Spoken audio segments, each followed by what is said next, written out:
کون سی right age ہوتی ہے شادی کے لیے، لڑکا ہو یا لڑکی؟ بڑا عجیب سا سوال ہے، کیونکہ سر کیوں، آپ نے کیا بہت جلدی کر لی تھی؟ کبھی پوچھ کے ہوئی نہیں۔ جس دور میں شادی کرنا چاہ رہے ہوتے ہیں اس میں ہوتی نہیں، جب تیار ہوتے ہیں، مجھے تیاری والی بات کر رہی ہوں میں، ہے نا؟ تو وہ تیاری والی بات تو یہی ہوتی ہے کہ کہتے ہیں جب لڑکا جو ہے نا جی قابل ہو جائے تو پھر ایک تو اس کا جی اسلامی حوالہ جو ہے وہ یہ ہے کہ قرآن میں کہیں پر اس کا تذکرہ موجود ہے کہ کب شادی ہونی چاہیے، کوئی ایج مینشن نہیں ہے۔ اچھا، ایج نہیں مینشن؟ ایج نہیں مینشن، ٹھیک ہے۔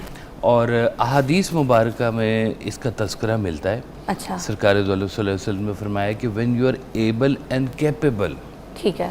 ایک ہے کہ آپ کی جو فزیکل ایج ہے وہ ایبل ہو گئی ہے، اچھا، اور آپ کیپیبل بھی ہیں، اہلیت بھی رکھتے ہیں کہ شادی اب کر دی جائے، یہ دونوں فیکٹرز جہاں پہ ملیں وہاں پہ کہتے ہیں اب شادی کر دینی اچھا، اب چاہیے۔ نبی پاک صلی اللہ علیہ وسلم جو تھے وہ 25 سال کے تھے، ٹھیک ہے؟ جی۔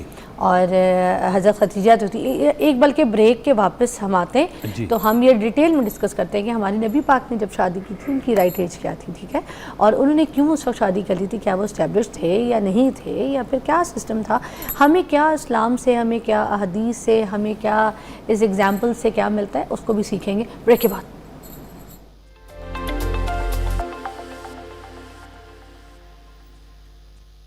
Welcome back. ہم رائٹ ایج کیا ہے شادی کی، ہم اس کے اوپر بات کر رہے ہیں۔ کاشف صاحب سے سوال کیا تھا کہ جیسے نبی پاک صلی اللہ علیہ وسلم ہمارے، ان کی 25 سال عمر تھی، اور حضرت خدیجہ جو تھیں وہ ان سے 15 سال بڑی تھیں، 40 سال کی تھیں، تو ان کی جو شادی ہوئی تھی وہ تو اس ایج میں ہوئی تھی نبی پاک کی، ٹھیک ہے؟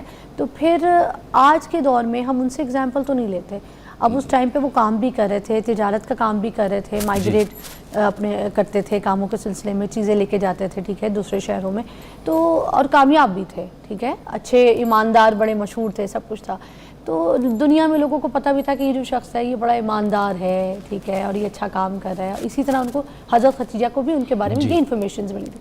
آج کے دور میں لڑکا کام نہیں کر رہا، اس کی کریڈیبلٹی کا پتہ نہیں ہے، اس کا اچھا برا کچھ اس کو سمجھ ہی نہیں ہے، ٹھیک ہے، ابھی تو نیا نیا 4 بری گیدرنگ میں بیٹھنا شروع ہی ہوا ہے، جہاں پہ 4 لوگ شراب بھی پی رہے ہیں، تو شیشہ بھی پی رہے ہیں، نشہ بھی پی رہے ہیں، گلی محلے میں ٹہلتے ہوئے سگریٹ بھی پی رہے ہیں، تو سامنے والی کھڑکی پہ لڑکی کا بھی انتظار کر رہے ہیں کہ یہ آئے گی پردہ بند کرنے یا کوئی کھڑکی کی طرف، تو یہ حرکتیں تو عام چل رہی ہیں، تو پھر اس میں کیا سنسیئرٹی، کام، محنت، پیسہ، کیا پتہ چلے گا لڑکے کا؟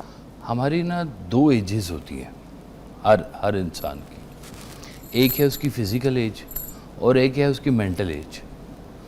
تو ہم فزیکل ایج تو بعض کا دیکھ رہے ہوتے ہیں کہ بھئی اس کی عمر ہوگی ہے 20 سال 25 سال ہوگی، اس کی شادی ہو جانی چاہیے، لیکن اس کی جو مینٹل ایج ہے نا وہ ہم نہیں دیکھ رہے ہوتے کہ یہ گرو بھی کیا ہے یا نہیں مینٹلی طور پہ کیا ہے۔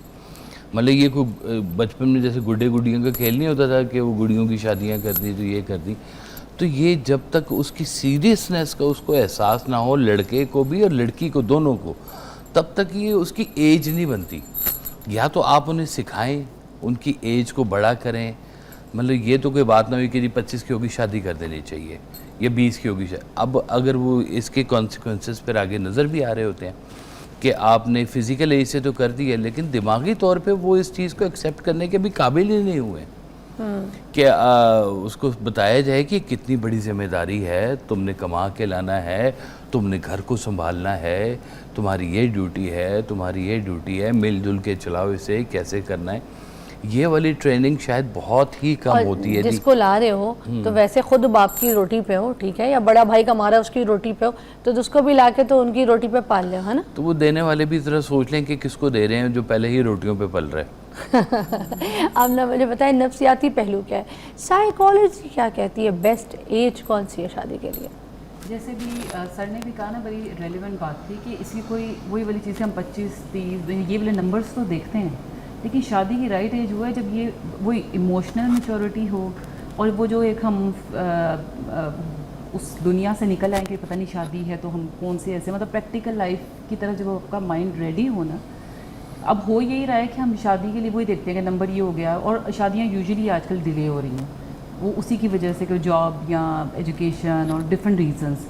لیکن ایج وہ بہتر ہے جس کے اندر گھر کا ماحول بڑا میٹر کرتا ہے کہ کیا پیرنٹس نے ریڈی کیا بچوں کو اس چیز کے لیے، ہمیں صرف اس چیز کے لیے ریڈی کیا ہے کہ بس شادی ہونی ہے، اور وہ ہے سوسائٹل پریشر کی وجہ سے کہ نہیں کریں گے تو یہ ہو جائے گا، اور لوگ پوچھیں گے ان کی اتنی بیٹیاں ہیں ابھی تک نہیں ہوئی، یا اگر لڑکا ہے تو اس کو اس پریشر میں سم ٹائم اس کی شادی ڈیلے ہوتی ہے کہ پہلے سب چھوٹوں کی ہوگی پھر اس کی ہوگی.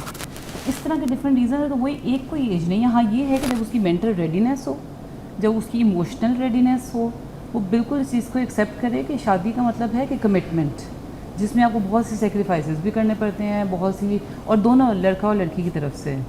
تو یہ جو پہلو ہے اس کی وجہ سے یہ امپورٹنٹ چیز ہے دیکھنا کہ اس کے لیے کتنا ریڈی ہیں. اور جیسے میں نے کہا نا گھر کا ماحول بڑا میٹر کرتا ہے اس میں، کہ جیسے بانو قدسیہ کے بارے ایک اچھا سا وہ بتاتی تھی کہ ماں باپ یہ تو بتا دیتے ہیں کہ اچھا وہی کہ شادی ہونی چاہیے، وہ لیکن یہ نہیں بتاتے کہ شادی کے بعد آپ نے ایک منٹ رکنا پڑے گا، آپ کی آڈیو تھوڑی صحیح نہیں آ رہی، جب تک میں کاشف صاحب سے بات کر لیتی ہوں.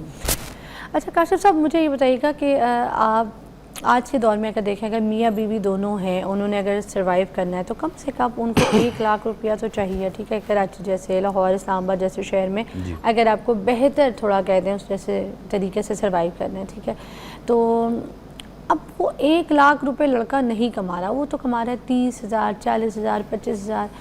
اب اس کی ایج بھی ہو گئی ہے 27 28 سال، وہ جاب میں آگے نہیں بڑھ پا رہا، اس کو آگے کوئی سورسز بھی نہیں مل رہے، تو اب وہ کہہ بھی نہیں پا رہا، تو اب وہ کیا انتظار کرے 30 سال کے بعد تک بھی؟ جی اب دیکھیں نا، یہ اس طرح کی کنسٹرینٹس جو ہے نا معاشرے میں آتے رہتے ہیں.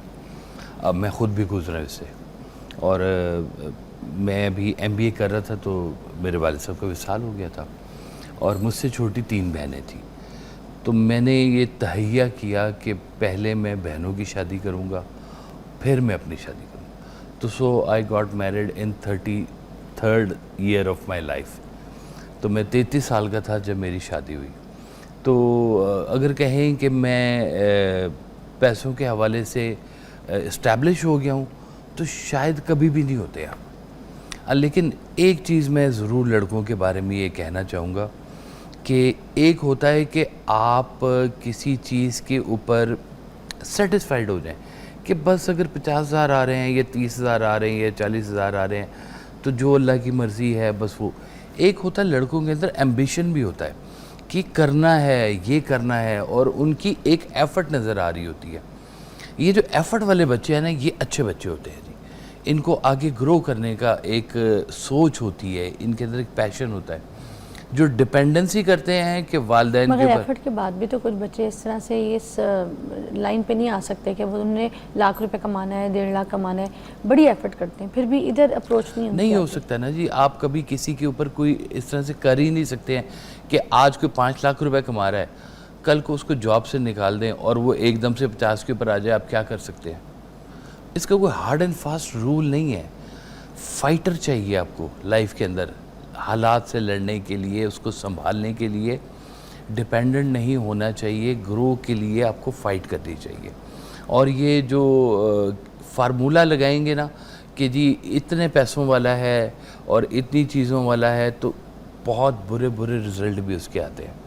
محنتی بچے ہونے چاہیے. باقی نصیب اللہ کی طرف سے ہے کہ اس نے کس کو یہاں پہ لکھا. ہو سکتا ہے یہاں پہ ایک نکارہ بچہ ہو، کل کو پورے گھر کا سب سے اچھا فائنینس کرنے والا وہی بچہ نکلا ہے. تو کئی ایسے بھی گھر ہوتے ہیں کہ جو بڑا بیٹا کچھ کر رہا ہے، چھوٹا نکما نٹھلا تھا، اس کا کچھ ایسے سافٹ ویئر بن گیا، کچھ ہو گیا، وہ سارے گھر میں سب سے اچھا ہو گیا. فارمولے سے نہیں چلتی زندگی. ایک بریک لیتے ہیں، بریک کے بعد آپ کو جوائن کرتے ہیں دوبارہ، پھر آمنہ سے بھی بات کریں گے یہاں پر. آپ ہمارے ساتھ رہیے گا، دیکھتے رہیے مارننگ